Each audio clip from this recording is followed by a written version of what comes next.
नमस्कार छात्रों, बीए तृतीय वर्ष तृतीय प्रश्न पत्र की इस कक्षा में आप सभी का स्वागत है। तृतीय प्रश्न पत्र हिंदी की क्षेत्रीय भाषा साहित्य में ब्रज भाषा साहित्य के अंतर्गत आज की कक्षा का प्रकरण है डॉक्टर जगदीश गुप्त की रचना छंदशती। तो इस कक्षा में हम देखेंगे कि छंदशती के वर्ण विषय क्या है तथा छंदशती की प्रमुख विशेषताएं कौन कौन सी हैं। चलिए देखते हैं छंदशती। जैसा कि हम सभी जानते हैं कि छंदशती डॉक्टर जगदीश गुप्त द्वारा रचित ऐसा ग्रंथ है जिसमें इन्होंने ब्रज भाषा के सभी प्रतिष्ठित कवियों की प्रशस्ति की है। इन्होंने भक्तिकाल, रीतिकाल तथा आधुनिक द्विवेदी युग के भी कवियों का नाम अपनी छंदशती में लिया है। तो चलिए देखते हैं कि छंदशती का वर्ण विषय क्या है। तो छंदशती डॉक्टर जगदीश गुप्त द्वारा ब्रज भाषा में रचित एक ऐसा काव्य ग्रंथ है जिसमें इन्होंने बहुत ही कुशलतापूर्वक सवैया छंद का सुंदर प्रयोग किया है।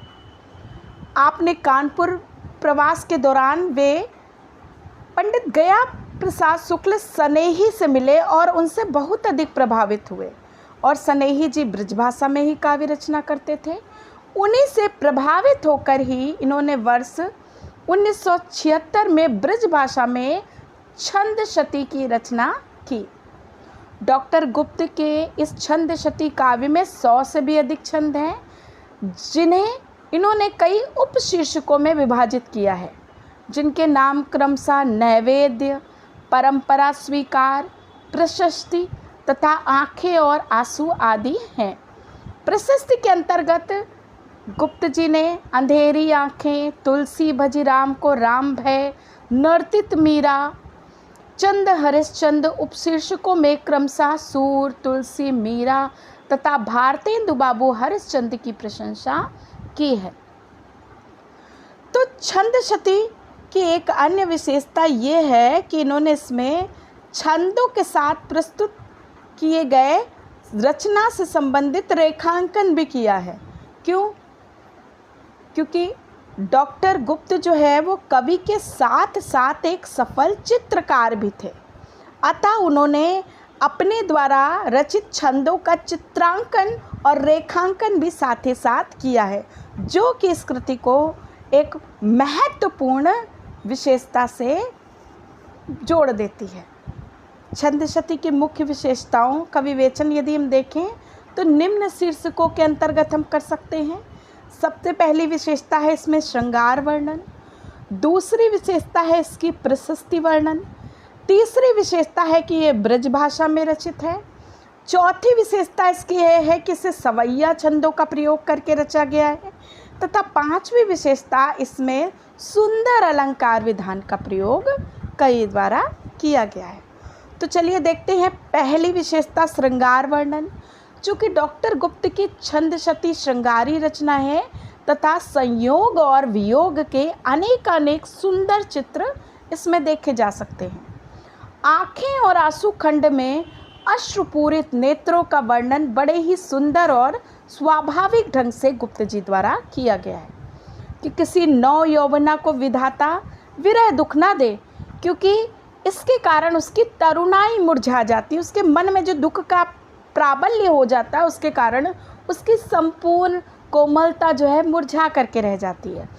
कवि बड़े ही सुंदर उदाहरण को प्रस्तुत करते हुए कहते हैं कि जा दिन में उर बीच बिथा बसी ता दिन ते बिसरी तरुणाई, सांवरी दूर भये जब ते तब ते परिपीरी हरी तरुणाई, बूढ़ के आंसुन के जल में जल जात लो जात भरी तरुणाई, राम करे न रहे एक ठौर भरी अखियाँ उभरी तरुणाई। कि कवि कितनी सुंदरता के साथ वियोगिनी बाला के मन में बसी व्यथा का चित्रण कर देते हैं।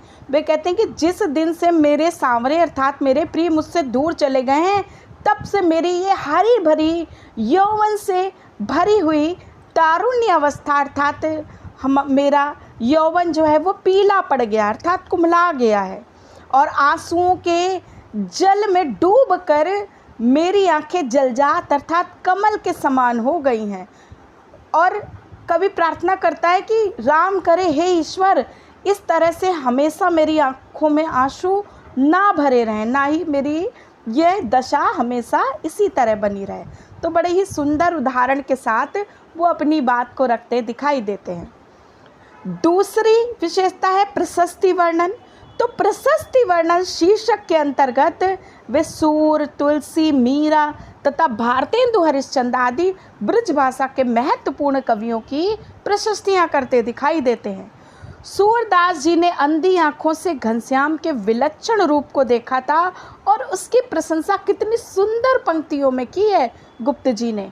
वे कहते हैं, कौन सी डीठिन देखिए कान को देखत ही बने बावरी आंखें, चाहन को घनश्याम की माधुरी चाहिए सूर्य की आंधरी आंखें। कि जब तक हम अपनी मन की आंखों से देखने का प्रयास नहीं करेंगे, हम श्याम के सहज सुंदर स्वाभाविक रूप को देख ही नहीं सकते हैं।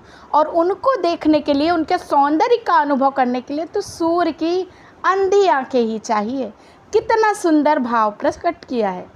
तो इस तरह से वे कहते हैं कि सांसारिक रूप जाल में फंसी आंखें श्री कृष्ण के सौंदर्य को नहीं देख पाएंगी। उन्हें देखने के लिए तो सूर्य के मन की सच्ची आंखें ही चाहिए। इसी तरह तुलसीदास की प्रशंसा करते हुए वे कहते हैं कि कवि कोविद कैसे कहाँ न भये, चढ़ी पाए न पे तुलसी की तुलापे, जनमानस में बसिबे के समय, तुली जई है सबे तुलसी की तुलापे। कि तुलसी की समानता तो कोई कवि कर ही नहीं सकता। बड़े ही सुंदर भाव प्रकट किए हैं गुप्त जी ने इसमें। तो इस तरह से गुप्त जी ने मीरा तथा भारतेंदु जी की भी प्रशस्तियाँ की हैं। तीसरी विशेषता है ब्रजभाषा का प्रयोग। तो डॉक्टर गुप्त ने छंद शती की रचना ब्रजभाषा में की है और कानपुर प्रवास के दौरान सनेही जी के सानिध्य में रहने के कारण उनके मन में ब्रजभाषा में रचना की भावना जाग उठी और इसी कारण इन्होंने जो है वो प्रेरणा स्वरूप अपनी छंद शती की रचना ब्रजभाषा में की। तो ब्रजभाषा का भी इन्होंने सुंदर वर्णन किया, सुंदर रूप जो है प्रस्तुत किया है। वे कहते हैं, अंतर बीच बसे जब से तुम गाय गुनोरस बातन बैठी, बेसुध हेत किए सुध न कुछ हिये सुधि कुछ ठनु ठान के बैठी, ओ मन की मधुराई अचानक तो तन पानिप में सनी बैठी, रूप लुगाई तिहारी लला इन लोइन में असुआ बनी बैठी। बड़े सुंदर भाव प्रकट किए हैं जगदीश गुप्त जी ने। चौथी विशेषता है सवैया छंद का प्रयोग। गुप्त जी द्वारा छंद शती के संपूर्ण 100 छंदों में सवैया छंदों का प्रयोग किया गया है, जो कि इनका अत्यंत प्रिय छंद है। और यदि ब्रज भाषा को कोई सर्वथा निजी छंद हो सकता है तो वो सवैया छंद ही है, कि जिसका प्रयोग भक्ति काल तथा रीति काल के कई कवियों द्वारा भी किया गया है। सवैया पढ़ने का ढंग भी अत्यंत विलक्षण होता है, जिसे सुनकर ही श्रोताओं के मन में आत्मीय स्पंदनों का एक स्रोत फूट पड़ता है। सत्यनारायण कविरत्न जैसे कवियों की तो सवैया पढ़ते समय इतनी मधुर ध्वनि होती थी कि श्रोता उस प्रवाह में खो करके रह जाता था। तो यहाँ पर भी सवैया छंदों का सुंदर प्रयोग किया गया है।